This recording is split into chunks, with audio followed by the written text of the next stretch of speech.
Bonjour Zachary. Bonjour. Ma première question pour toi, ce serait quel est ton premier souvenir de danse? Je crois que c'était mon premier récital quand je faisais du ballet. J'ai commencé à 3 ans.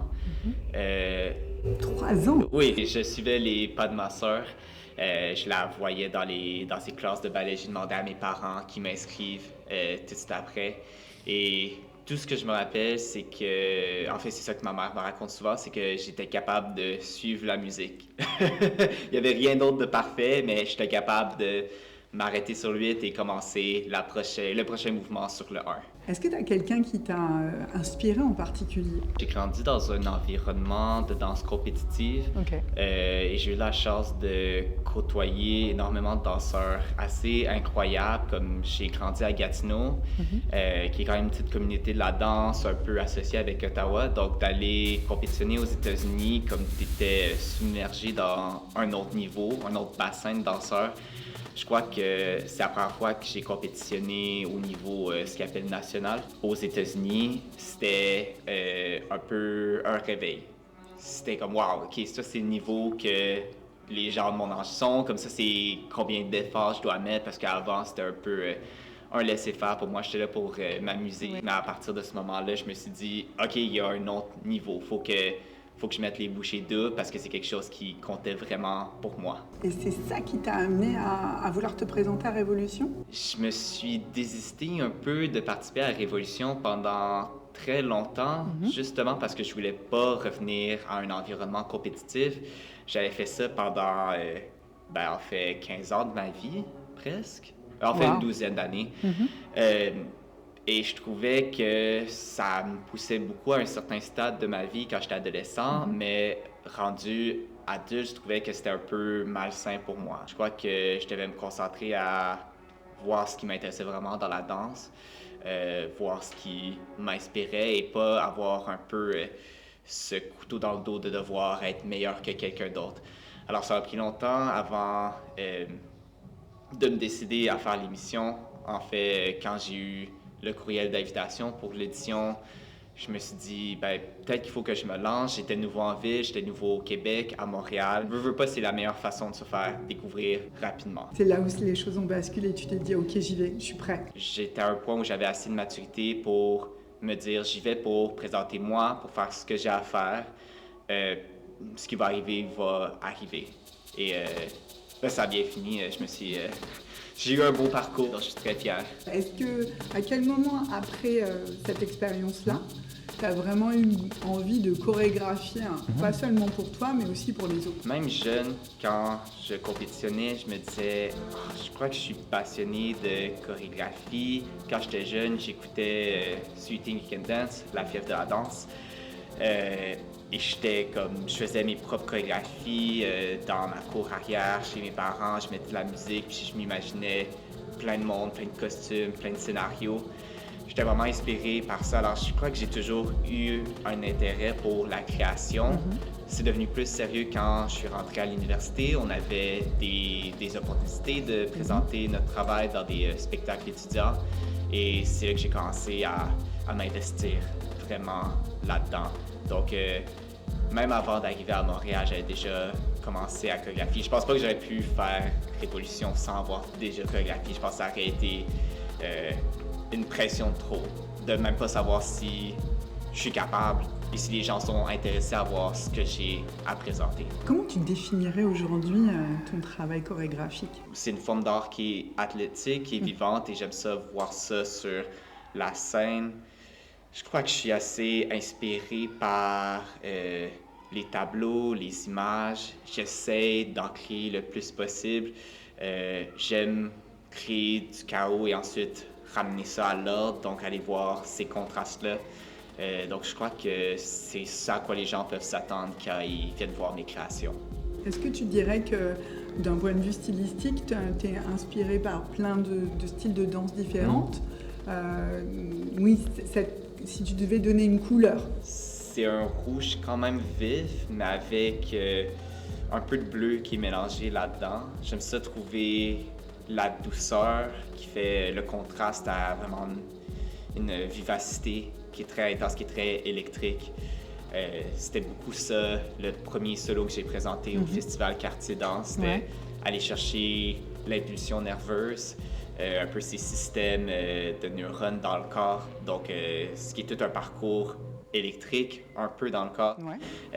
Donc, c'est ça qui m'inspirait vraiment. Et dans cette nouvelle pièce, alors que tu as présentée cette année, Honey Never Spoils, il y a ces relations interpersonnelles, il y a la question de l'individu, mais aussi cette solidarité collective liée à la question des abeilles. Comment tu as été inspirée pour ça ? Et c'est ça, comment tu as construit la pièce? Il y a eu beaucoup d'inspiration. La première étape du travail, c'était de m'asseoir avec une chorégraphe quand même assez établie ici et de voir, OK, quelle idée est-ce qu'on garde? Je suis arrivé avec comme 3 pages d'idées, je pense. Quand elle m'a demandé la pièce, c'était quoi, je lui ai tout débordé ça et elle a dit, ben, comme si tu as trop d'idées, ça va être trop dilué.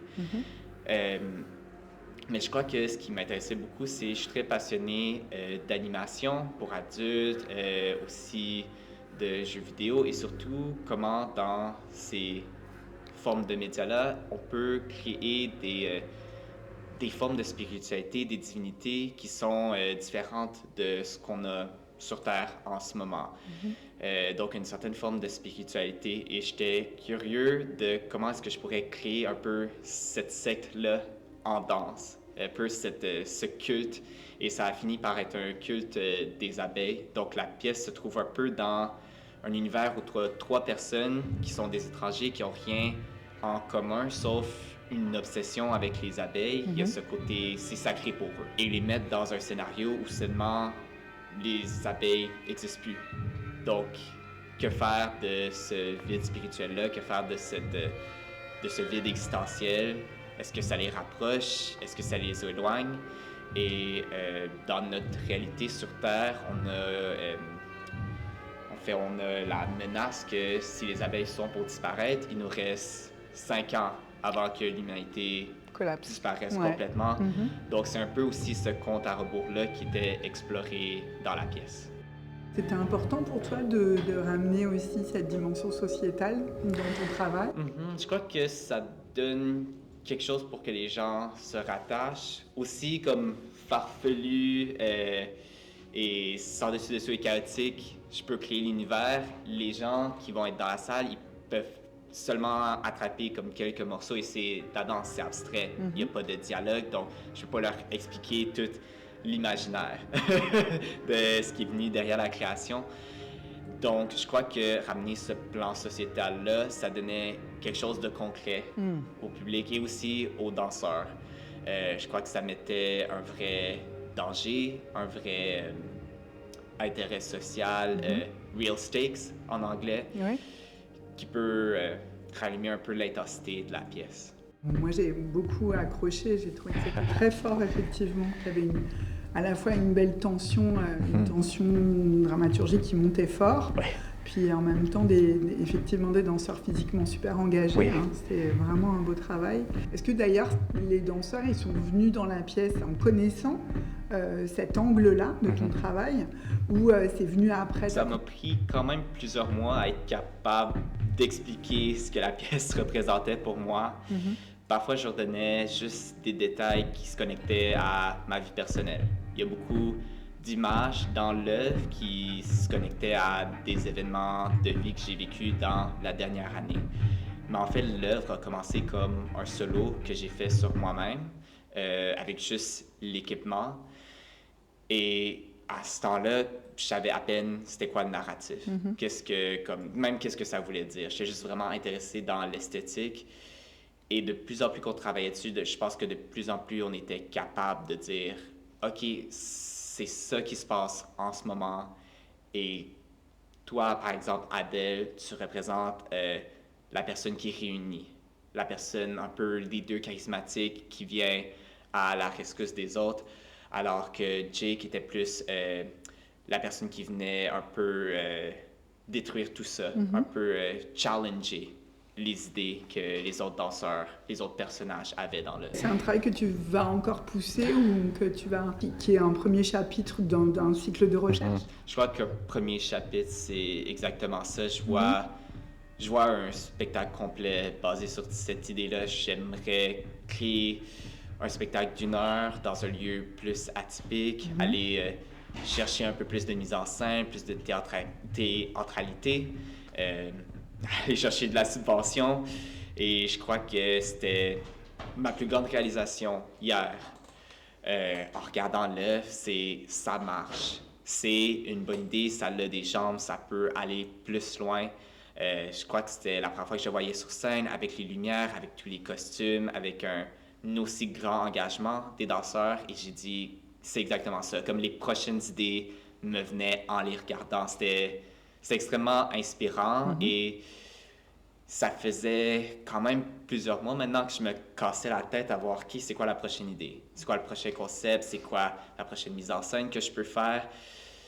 Alors que je me suis dit, non, c'est le temps de développer cette idée, je peux aller plus loin, je peux l'approfondir. Puis je crois que c'est ça qui fait la richesse de la danse contemporaine à un niveau comme très avancé. Les grands chorégraphes, c'est vraiment prendre une idée et l'amener la plus loin possible.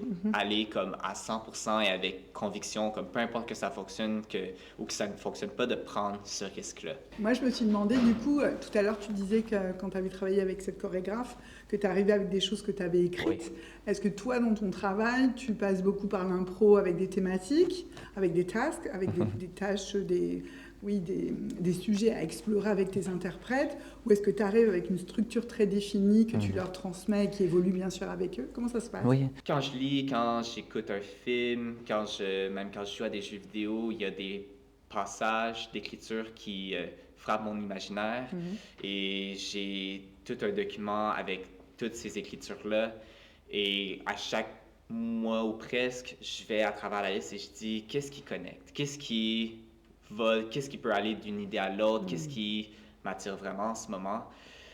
Donc, c'est habituellement comment je commence la création. Je commence avec ces quelques mots-là, ces idées-là. Après ça, je vois c'est quoi l'esthétique, c'est quoi les images que je vois. Si je pouvais faire une bande-annonce de la création, ça ressemblerait à quoi? C'est quoi les costumes? C'est quoi la musique, l'éclairage?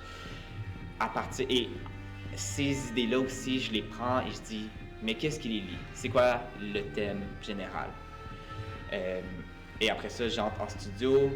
À partir de ces thèmes-là, j'écris d'autres phrases. C'est beaucoup de moi assis avec mon calepin qui écrit sans arrêt. Des fois, je me fais des listes de mots, des phrases. Et à partir de ces listes de mots-là et phrases, je commence à créer. Donc, chaque mot est un mouvement. Ça crée des séquences de mouvements. Et à partir de ça, j'ai comme tous ces morceaux de casse-tête-là et je les assemble ensemble. Donc, c'est beaucoup comme ça que je crée mes œuvres. Parfois, il y a la contrainte du temps, il y a la contrainte budgétaire. Pour la pièce, je savais que la musique devait être créée avant. Donc, j'avais déjà une idée, j'avais une idée de la trame narrative musicale. Je n'étais pas sûr quelle section allait où, mais je savais faut que ça commence quand même lugubre, quand même dans le suspense, ensuite quelque chose de plus électrique, finit sur quelque chose de mélancolique.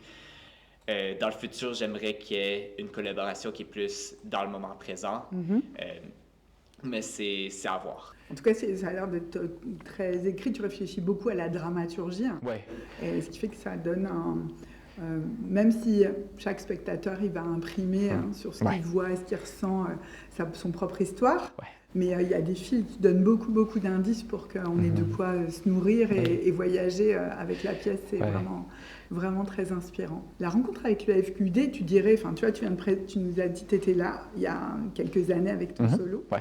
Tu reviens avec cette pièce-là.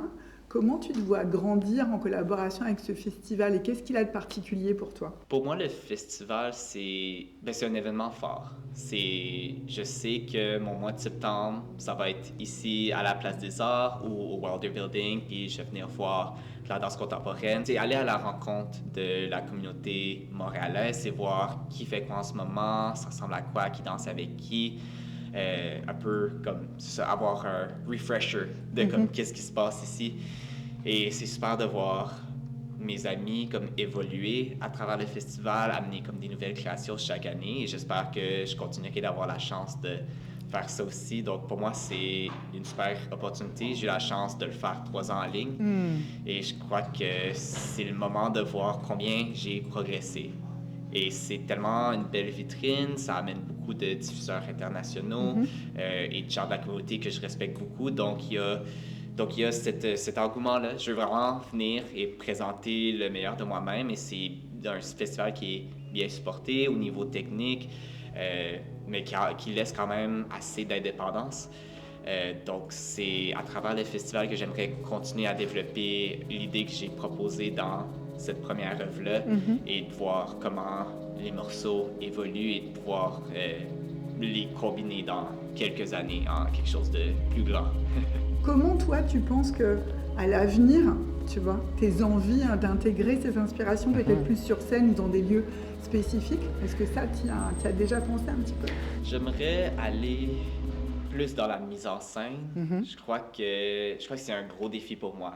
Même cette année, amener l'équipement d'apiculteur, j'étais confronté à un mur à chaque fois. Je pense que j'avais les costumes finaux il y a peut-être une semaine. Finalement, je veux dire, les chapeaux, les gants, les vestes. Et tout le temps, pendant les 5 derniers mois que j'ai travaillé sur la pièce, j'étais comme, est-ce que ça va être ridicule? Est-ce que ça va fonctionner? Est-ce que à la générale, il va falloir que je dise, on enlève tout ça, on garde nos costumes civils? C'était vraiment comme, je vivais un peu avec ça, mais je crois que ça a fonctionné. Je crois que ça m'a donné confiance dans mes instincts.